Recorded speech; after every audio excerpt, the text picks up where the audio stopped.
السلام علیکم ورحمۃ اللہ وبرکاتہ۔ الحمد للہ رب العالمین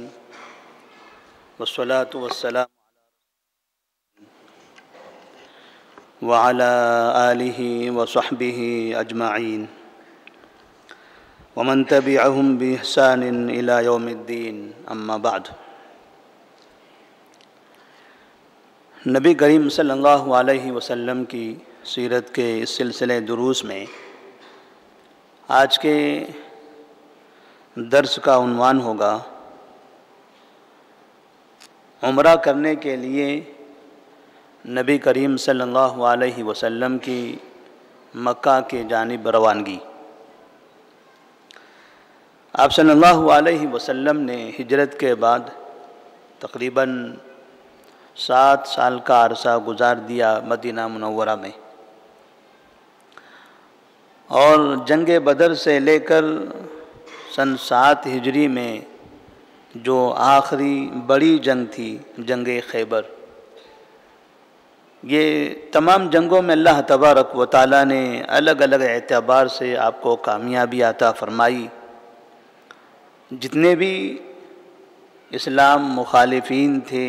اسلام کی دعوت کو روکنا چاہتے تھے، اسلام کے داعی کو ختم کرنا چاہتے تھے، یا تو وہ خود اسلام میں داخل ہو گئے یا دنیا سے انہی کا خاتمہ ہو گیا۔ اور نبی کریم صلی اللہ علیہ وسلم جنہیں 7 سال پہلے مکہ سے نکال دیا گیا تھا، جس وقت آپ صلی اللہ علیہ وسلم کو مکہ مکرمہ میں قتل کرنے کی سازش کی گئی، تو آپ صلی اللہ علیہ وسلم صحابہ رضی اللہ تعالیٰ عنہم کو لے کر مدینہ منورہ تشریف لائے تھے۔ یہاں سے بار بار آپ کی یہ خواہش رہتی تھی کہ مکہ جائیں، عمرہ کریں، لیکن حالات سازگار نہیں تھے۔ سن 6 ہجری میں مدینہ آنے کے بعد 6 سال جب گزر چکے، تو ذی القعدہ کے مہینے میں آپ صلی اللہ علیہ وسلم نے پہلی مرتبہ 1400 صحابہ کو لے کر مکہ جانے کی کوشش کی۔ حدیبیہ کے مقام پر مکہ سے تھوڑی دور کے فاصلے پر آپ صلی اللہ علیہ وسلم کو روک لیا گیا۔ صحابہ رضی اللہ تعالیٰ عنہم وہاں سے واپس آنا نہیں چاہتے تھے۔ انہوں نے ارادہ کر لیا تھا کہ ہم ہر حالت میں مکہ میں داخل ہوں گے، کیونکہ نبی کریم صلی اللہ علیہ وسلم نے یہ خواب دیکھا تھا کہ میں مکہ میں داخل ہوا ہوں اور میں کعبے کا طواف کر رہا ہوں۔ تو صحابہ رضی اللہ تعالیٰ عنہم چاہتے تھے کہ نبی کریم صلی اللہ علیہ وسلم کے اس خواب کی تکمیل ہو، لیکن ایک داعی، ایک مبلغ، مسلم قوم کا رہنما کس طرح سے دور اندیشی کا مظاہرہ کرتا ہے، وہ نبی کریم صلی اللہ علیہ وسلم کی شکل میں حدیبیہ کے مقام پر ہمیں دکھائی دیا۔ آپ صلی اللہ علیہ وسلم نے صبر کیا۔ جب مکے والوں نے آپ سے کہا کہ آپ یہاں سے واپس چلے جائیے، حدیبیہ سے واپس آنا بڑا کٹھن تھا، یہ دل پر پتھر رکھ کر واپس آنے کی باری تھی، لیکن آپ صلی اللہ علیہ وسلم نے دین کی خاطر اس کو آسان سمجھا۔ کسی بھی طرح سے آپ نے کفار مکہ سے کوئی مباحثہ نہیں کیا، کوئی جنگ نہیں کی، کوئی مقابلہ کرنے کی کوشش نہیں کی۔ ٹھیک ہے، آپ واپس بھیجنا چاہتے ہیں، ہم واپس چلے جاتے ہیں،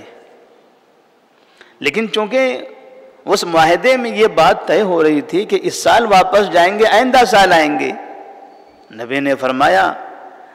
جب اس سال واپس جانے کی بات ہو رہی ہے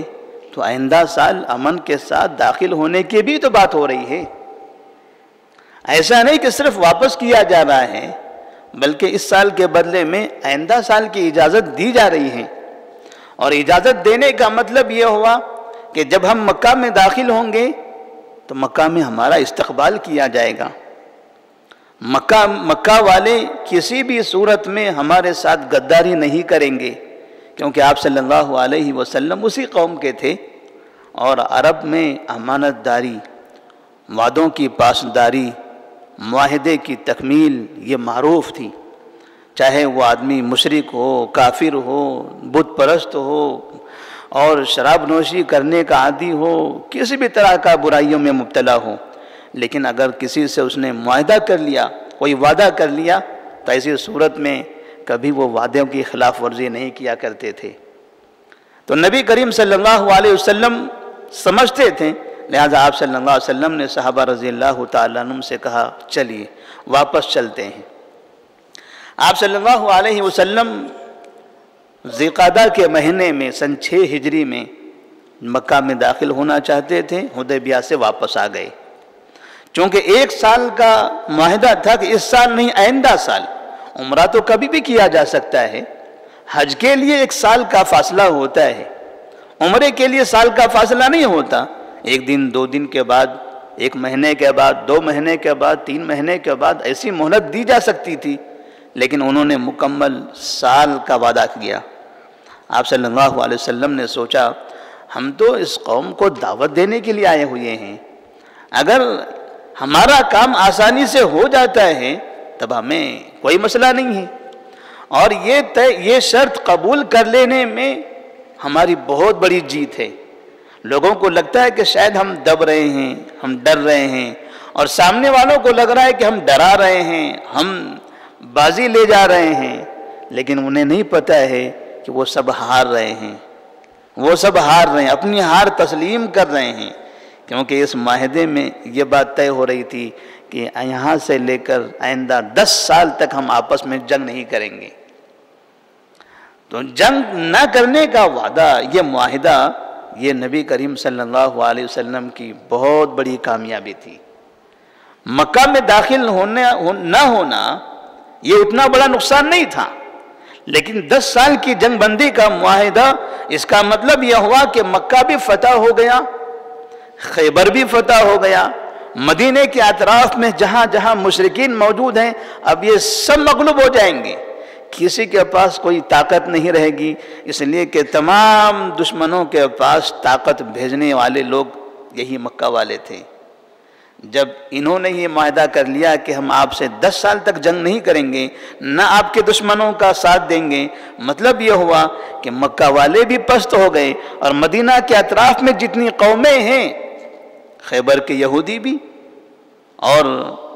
اسی طرح سے ملک شام کے راستے میں جتنے قبائل ہیں سب کے سب پست ہو گئے۔ نبی کریم صلی اللہ علیہ وسلم نے یہ سوچا کہ چلیں معاہدے کو قبول کر لیتے ہیں، حالانکہ عمر فاروق رضی اللہ تعالیٰ عنہ اور دیگر صحابہ تھوڑا سا خفا ہو رہے تھے، انہیں اچھا نہیں لگ رہا تھا کہ مشرکین ہمیں ڈرا کر واپس کر رہے ہیں۔ اللہ تبارک و تعالیٰ نے اس وقت یہ آیت نازل فرمائی، اِنَّا فَتَحْنَا لَكَ فَتْحًا مُبِينًا، اِنَّا فَتَحْنَا لَكَ فَتْحًا مُبِينًا،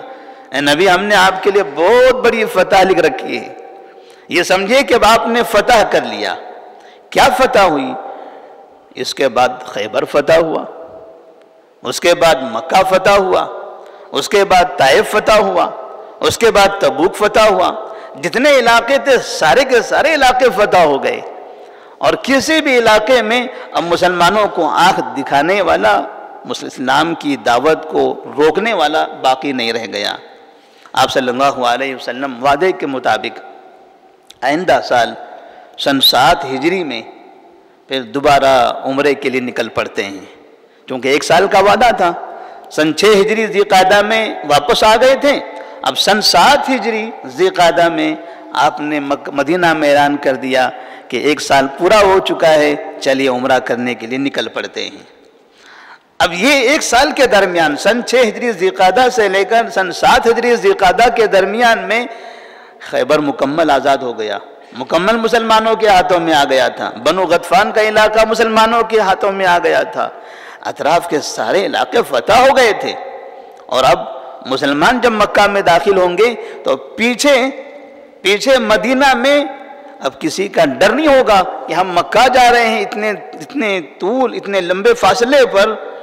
اور تقریباً 1 ہفتے سے زائد کا وقت لگتا ہے جانے کے لیے، 1 ہفتہ لگتا ہے آنے کے لیے، تو مسلمانوں کو مدینے کی فکر نہیں ہوگی کہ مدینے میں کہیں خیبر کے یہودی نہ حملہ کر دیں، مدینے میں کوئی فلاں قبیلے والے حملہ نہ کر دیں۔ مدینہ مکمل محفوظ ہو گیا۔ پھر آپ صلی اللہ علیہ وسلم اعلان کرتے ہیں کہ حدیبیہ کے مقام پر ہمارے ساتھ سن 6 ہجری میں جنہوں نے سفر کیا تھا وہ سب کے سب اب اس سال عمرے کے لیے نکل پڑیں۔ صحابہ رضی اللہ تعالیٰ عنہم موقع کی تلاش میں تھے کہ نبی صلی اللہ علیہ وسلم کے ساتھ میں ہمیں عمرہ کرنے کا موقع ملے۔ وہ وطن ہے ان کا، وہ ان کا گھر ہے، ان کا شہر ہے، اسی جگہ وہ پیدا ہوئے ہیں۔ ایک تو وہ اپنے گاؤں کی تڑپ، اور اسی طرح سے وہ ایک بڑی عبادت ہے، اسلام کے ارکان میں سے ایک رکن وہاں پر ادا ہوا کرتا ہے حج عبادت۔ تو اس طرح سے مسلمان تیار ہو گئے اور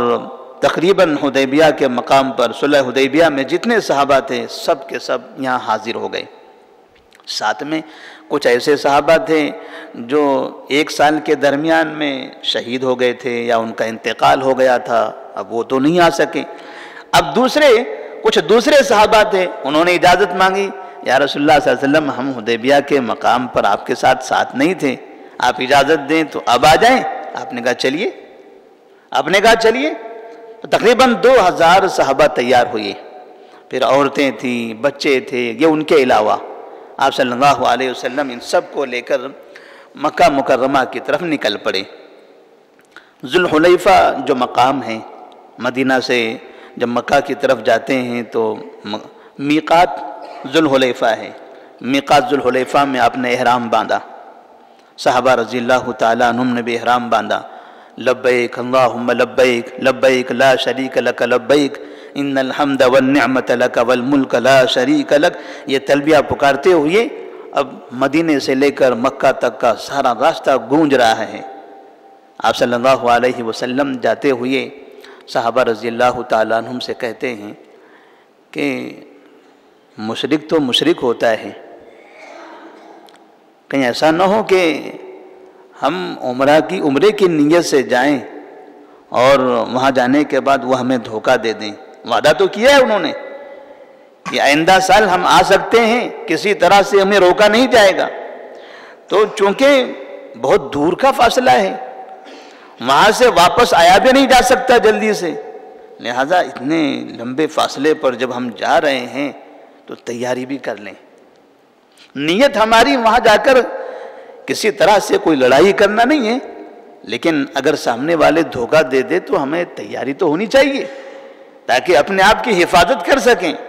لہذا آپ صلی اللہ علیہ وسلم نے صحابہ رضی اللہ تعالیٰ عنہم سے کہا کہ جنگ کے ہتھیار بھی ساتھ میں لے لو، جنگ کا سامان بھی ساتھ میں لے چلو، اور یہ سامان ہم مکہ کے اندر لے کر نہیں جائیں گے، مکہ سے باہر ہی رکھ دیں گے، لیکن یہاں سے لے کر وہاں تک یہ درمیان میں کئی قبیلے ہیں، کئی قسم کے بدو افراد ہوتے ہیں، کہاں کون ہم پر حملہ کر دے، کہاں کوئی اتفاق کر کے ہم پر حملہ بول دیں، تو ہمیں اپنی حفاظت کی ضرورت ہے۔ نبی صلی اللہ علیہ وسلم نے یہاں پر وسائل اسباب کا استعمال کیا۔ آپ عبادت کے لیے جا رہے ہیں، لیکن ساتھ میں آپ نے کہا کہ عبادت میں ضروری نہیں ہے کہ آپ کو کسی طرح کا نقصان نہ ہو، آپ اللہ کی عبادت میں رہو گے تب بھی آپ کا نقصان کوئی کر سکتا ہے۔ عمر فاروق رضی اللہ تعالیٰ عنہ کو جو خنجر مارا گیا تھا نماز کی حالت میں، وہ یہ سمجھے کہ میں نماز کی حالت میں ہوں، کوئی مجھے تکلیف نہیں دے گا۔ عمر فاروق رضی اللہ تعالیٰ عنہ کو تو نماز کی حالت میں حملہ کیا گیا۔ معاویہ بن ابی سفیان رضی اللہ تعالیٰ عنہ کو ملک شام میں وہاں بھی نماز کی حالت میں سجدے میں ان پر حملہ کیا گیا تھا۔ تو اس طرح آپ صلی اللہ علیہ وسلم نے ظاہری اسباب کا استعمال کیا کہ ہم عبادت میں ہیں لیکن اپنے ظاہری اسباب کا ہم استعمال کریں گے، اپنی تیاری کریں گے۔ صحابہ رضی اللہ تعالیٰ عنہ یہاں سے ہتھیاروں کے ساتھ نکل پڑے۔ مرو زہران نامی جگہ پر پہنچے ہیں تو وہاں قریش کا ایک قافلہ تھا، مکے والوں کا۔ اس نے دیکھا مدینے والے مکہ کے راستے پر آ رہے ہیں اور ساتھ میں سواریاں ہیں، گھوڑے ہیں اور جنگی سامان ہے۔ تو پوچھا کہاں جا رہے ہو؟ کہاں مکہ جا رہے ہیں۔ کہا پھر یہ مکہ جاتے ہوئے یہ سامان؟ کہا نہیں، بس یہ ایسے ہی ہے، یہ جنگ کے لیے نہیں ہے، یہ بس ایسے ہی ہے، ہم اپنے ساتھ رکھے ہوئے ہیں، مکہ میں لے کر داخل نہیں ہوں گے۔ لیکن مشرکین ڈر گئے اور سیدھے یہاں سے دوڑتے ہوئے مکہ پہنچ گئے۔ وہ قافلہ جو قریش کا راستے میں ملا تھا، وہ سیدھے یہاں سے اپنی سواریوں کو دوڑاتے ہیں اور مکہ مکرمہ میں داخل ہو کر لوگوں کو جمع کرتے ہیں اور لوگوں سے کہتے ہیں، لوگوں دیکھو محمد اور ان کے ساتھی ہتھیاروں کے ساتھ جنگ کی تیاری کر کے مکہ مکرمہ کی طرف آ رہے ہیں۔ مکہ والے پریشان، ان کے اوپر گھبراہٹ طاری ہو گئی، لیکن انہوں نے سوچا بات تو ہماری اس اتفاق تو اس بات پر ہوا تھا کہ کوئی ہتھیار ساتھ نہیں لائیں گے، پھر یہ ہتھیار ساتھ کیوں لا رہے ہیں؟ اس کا مطلب یہ تھا کہ وہ لوگ مطمئن تھے کہ ہمیں کسی طرح سے اپنی طرف سے جنگ نہیں کرنا ہے، لیکن جب ان کو پتا چلا کہ مدینے والے ہتھیار لے کر آ رہے ہیں تو انہیں تھوڑا سا عجیب لگا، اور پھر مکے والوں نے اپنے پاس سے کچھ مندوبین روانہ کیے، کچھ اپنے سفرا جو سفیر ہوتے ہیں دو قوموں کے درمیان بات چیت کے لیے، ایسے لوگوں کو بھیجا، راستے ہی میں جائیں اور محمد صلی اللہ علیہ وسلم سے ملاقات کر کے بات چیت کریں، آخر کیا وجہ ہے ہتھیار لانے کی اور یہ جنگ کی تیاری کرنے کی۔ تو نبی صلی اللہ علیہ وسلم نے جواب دیا کہ آپ لوگوں کو ڈرنے کی ضرورت نہیں ہے، چونکہ خیبر فتح ہو گیا تھا، یہودی پشت ہو گئے تھے، وہ خبریں مکہ تک پہنچی ہوئی تھی اور اندر اندر کفار مکہ ڈرے ہوئے تھے، گھبراہٹ تھی، اس لیے کہ خیبر والوں کو خیبر جب فتح ہوا تو باقاعدہ یہودیوں کو وہاں سے نکالا تک جا گیا تھا، لیکن بعد میں انہوں نے جب وہاں رہنے کی اپیل کی، درخواست کی، تو آپ صلی اللہ علیہ وسلم نے ان کو رہنے دیا۔ تو انہیں ایسا لگا کہ اگر کبھی یہ ہمارے شہر میں داخل ہو گئے تو اب خیبر کی فتح کے بعد ان کی ہمت، ان کے عزائم اور بڑھ چکے ہیں، لہٰذا اب اگر یہ مکہ میں آئیں گے تو شاید ہمارا مکمل طور پر خاتمہ ہو جائے۔ اور یہودی ان لوگوں نے مسلمانوں کو اتنا نقصان نہیں پہنچایا جتنا ہم نے پہنچایا ہوا ہے، تو اپنے وہ جرائم انہیں یاد آتے تھے اور سزا کا انہیں ڈر لگتا تھا کہ ہم نے ایسے ایسے جرائم کیے ہیں ان کے ساتھ، پھر ہماری سزا کیسے ہوگی؟ لیکن نبی صلی اللہ علیہ وسلم نے انہیں تسلی دلائی کہ کسی بھی طرح سے ہم ہتھیار ساتھ لے کر نہیں آئیں گے۔ پھر مر زہران سے نکل کر یہ اجج نامی علاقے میں جو مکہ مکرمہ سے 8 میل کے فاصلے پر ہے، اس جگہ آپ پہنچے ہیں اور آپ نے تمام صحابہ سے کہا ہے کہ اپنے ہتھیاروں کو یہاں رکھ دو، اسی جگہ رکھ دو، مکہ سے 8 میل کے فاصلے پر باہر اسی جگہ ہتھیار رکھیں، اور 200 آدمیوں کو آپ نے وہ ہتھیاروں کی حفاظت کے لیے متعین کر دیا۔ ہتھیاروں کی بھی حفاظت کرنی ہے، یہ 2000 مسلمان جا رہے ہیں، ان کا جو ہتھیار ہے اگر وہاں رکھ کے مکہ میں چلے جائیں، پتہ چلا ادھر سے کوئی قبیلہ آ کر ہتھیار اچک لے، تو آپ نے 200 افراد کو وہاں اس کی نگرانی کے لیے رکھا۔ اور پھر آپ صلی اللہ علیہ وسلم بالکل جو ہتھیار مسافرین اپنے ساتھ رکھتے ہیں ایسے ہتھیاروں کو انہوں نے ساتھ رکھا اور مکہ میں داخل ہو گئے۔ جب مکہ میں داخل ہوئے ہیں تو مکے والے مطمئن تھے کہ کسی طرح کا کوئی مقابلہ نہیں ہوگا، لیکن مکے والے مسلمانوں کو دیکھ کر مذاق اڑانے لگے، مسلمانوں کو دیکھ کر مذاق اڑانے لگے، ان کی حالتوں کو دیکھ کر، اور آپس میں کہنے لگے دیکھو یہ سب مکہ میں تھے، ہٹے گٹے موٹے تازے ہوا کرتے تھے، اور مدینہ میں جانے کے بعد یہ سب کمزور دکھائی دینے لگے ہیں، وہاں کی آب و ہوا ان کو راس نہیں آئی ہے، مدینے کی آب و ہوا نے ان کو خراب کر دیا ہے، کیسے یہ طواف کریں گے، کیسے یہ سعی کریں گے، کیسے ہوگا یہ سب کام؟ عبادت کرنے کی، طواف کرنے کے لیے آئیں گے، مگر یہ کام کیسے ہوگا، اتنے کمزور؟ تو نبی صلی اللہ علیہ وسلم کو پتا چلا کہ مشرکین مکہ ہمارے بارے میں ایسا سوچتے ہیں کہ ہم لوگ کمزور ہو گئے، ہم انہیں کمزور نظر آ رہے ہیں، ہم نے تو خیبر فتح کر کے ابھی یہاں کا سفر کیا ہوا ہے۔ تو آپ نے مسلمانوں سے کہا جب کعبے کا طواف کرنا ہو تو تھوڑا سا پہلوانوں کی طرح ایسے کندھے ہلا ہلا کے تیز چلو، طواف کے دوران میں ذرا کندھے ایسے اچک اچک کے تیز چلو، تاکہ ان لوگوں کو، یہ لوگ جو تقریباً مطاف ہے اور اس کے اطراف کا جو علاقہ ہے یہ سب خالی کر کے پہاڑوں پہ چلے گئے تھے۔ کعبے کے چاروں طرف پہاڑی ہیں، وہ پہاڑوں کے اوپر چلے گئے تھے تاکہ کوئی بات نہ ہو سکے، کسی طرح سے کوئی مقابلہ نہ ہو سکے۔ نزدیک رہیں گے ہو سکتا ہے کوئی مسئلہ ہو جائے، تو وہاں رہ کر وہ نظارے کرنا چاہتے تھے کہ دیکھتے ہیں کیسے طواف کرتے ہیں، کیسے سعی کرتے ہیں۔ وہ اوپر گئے ہوئے تھے، اور یہاں مسلمان اب جب طواف شروع کر رہے ہیں تو رمل کر رہے ہیں۔ طواف میں رمل ہوتا ہے، پہلے 3 چکروں میں رمل کیا جاتا ہے۔ رمل کا مطلب ہوتا ہے کندھوں کو ذرا اونچک اونچک کے ایسے طواف کرنا، چکر مارنا۔ اور ساتھ میں آپ نے کہا کہ ذرا ہم جب احرام باندھتے ہیں تو کپڑا اوپر سے جاتا ہے، اگر ہماری صحت مندی، ہماری مضبوطی جاننا ہو تو ہمارے کندھے بھی ان کو دکھانا پڑے گا۔ اس لیے کہ آدمی کے کندھوں سے آدمی سمجھ میں آتا ہے کہ مطلب آدمی کمزور ہے یا نشیط ہے، پہلوان قسم کا ہے، صحت مند ہے۔ تو آپ نے فرمایا یہ دایاں جو کندھا ہوتا ہے اس کو کھلا رکھو، احرام کا کپڑا ادھر سے اوپر کے، یہ بائیں کندھے کے اوپر سے اور یہ دائیں کندھے کے نیچے سے لے لو، یہ کندھا کھلا چھوڑ دو۔ تو صحابہ رضی اللہ تعالیٰ عنہم نے ایسا ہی کیا۔ اس کو اشتباع کہا جاتا ہے عربی میں، اشتباع۔ تو اس طرح سے ایسے یہ کپڑا ایک دایاں کندھا کھلا رکھ کے اور رمل کرتے ہوئے کعبے کے اطراف کا طواف کرنے لگے۔ کفار مکہ نے دیکھا تو ان کا گمان غلط ہو گیا، اور حالت دیکھ کر یہ ان کے ذہنوں میں آنے لگا کہ اگر اس قوم سے ہم ٹکرا جاتے تو کیا ہوتا؟ یہ تو بڑے بہادر ہو گئے،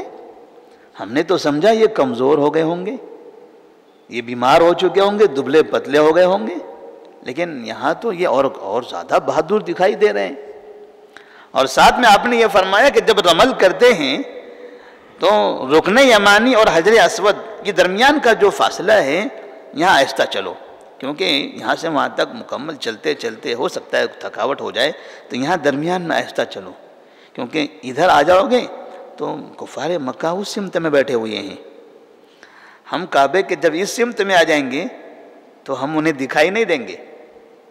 جب ادھر جائیں گے تو ہم دکھائی دیں گے، تو جہاں ہم دکھائی دیں گے وہاں پر ہم کندھوں کو ایسے ہلا ہلا کے چلیں گے۔ آپ صلی اللہ علیہ وسلم نے اس طرح سے یہ کعبے کا طواف کیا۔ واقعہ طویل ہے، انشاءاللہ بقیہ حصہ آئندہ کے درس میں بیان کیا جائے گا۔ تو نبی کریم صلی اللہ علیہ وسلم مکہ مکرمہ میں یہ پہلی مرتبہ داخل ہوتے ہیں ہجرت کے بعد، سن 7 ہجری ذی قعدہ کا مہینہ، 1 مہینے کے بعد پھر یہ سن 7 ہجری ختم ہوتا ہے، پھر اس کے بعد 8 ہجری کی شروعات ہوتی ہے۔ یہ مکہ میں داخلہ ایک طرح سے آپ صلی اللہ علیہ وسلم کی کامیابی بھی تھی کہ جس شہر سے ہمیں نکالا گیا، جس شہر میں ہمیں نماز پڑھنے کی اجازت نہیں دی جاتی تھی، اب اس شہر کے اندر ہم فخر سے جا کر اتنی بڑی تعداد میں، جہاں ہم چند ہوا کرتے تھے، جب واپسی ہوئی ہے تو ہزاروں کی تعداد میں ہیں، جب ہم نکلے ہیں تو چند تھے، جب ہم واپس آئے ہیں اپنے شہر کے اندر، اسلام کے اس قلعے میں، توحید کے اس مرکز میں، تو ہماری تعداد اب بڑھ گئی ہے۔ تو یہ 2000 کی تعداد جو بڑے لوگ تھے، پھر اس میں عورتیں، بچے، مطلب یہ ہوا کہ سن 7 سال کے درمیان میں نبی کریم صلی اللہ علیہ وسلم کی دعوت سے اتنی بڑی تعداد میں لوگ مسلمان ہوئے تھے۔ ایک تو جنگیں بھی جاری تھی، جگہ جگہ حادثے بھی ہو رہے تھے، اور ساتھ میں اسلام کی دعوت بھی چل رہی تھی، اسلام کی دعوت بھی دی جا رہی تھی، جس کی وجہ سے تعداد بڑھتی چلی جا رہی تھی۔ اس کا مطلب یہ ہے کہ مسلمان کو ہمیشہ اسلام کی دعوت میں مشغول رہنا چاہیے۔ بعض مرتبہ لوگ سمجھتے ہیں کہ ابھی حالات ایسے ہیں، یہ زمانہ تھوڑا سا الگ ہے، اس زمانے میں ہم فلاں لوگوں میں دعوتی کام کریں گے، بعد میں وہ فلاں لوگوں میں کریں گے۔ باقاعدہ کچھ لوگ سال محدود کرنے کی کوشش کرتے ہیں، اور بعض افراد تو ایسے ہیں وہ کہتے ہیں کافر مسلمان، غیر مسلمین میں کہاں دعوت دیتے ہو، اپنے ہی لوگ صحیح نہیں ہیں، پہلے اپنے لوگوں کو سدھارو۔ تو دین کے نام پر، دعوت کے نام پر ادھر ادھر گھومنے پھرنے والوں کی ساری زندگی اپنوں میں ہی دعوت دیتے دیتے گزر جاتی ہے۔ 70 سال 80 سال گزر گئے، وہ اپنوں میں ہی گھوم رہے ہیں۔ اب وہ کب موقع آئے گا کہ سارے مسلمان اچھے ہو جائیں گے اور پھر جو غیر مسلمین ہیں ان کے درمیان دعوت کے لیے نکلیں گے؟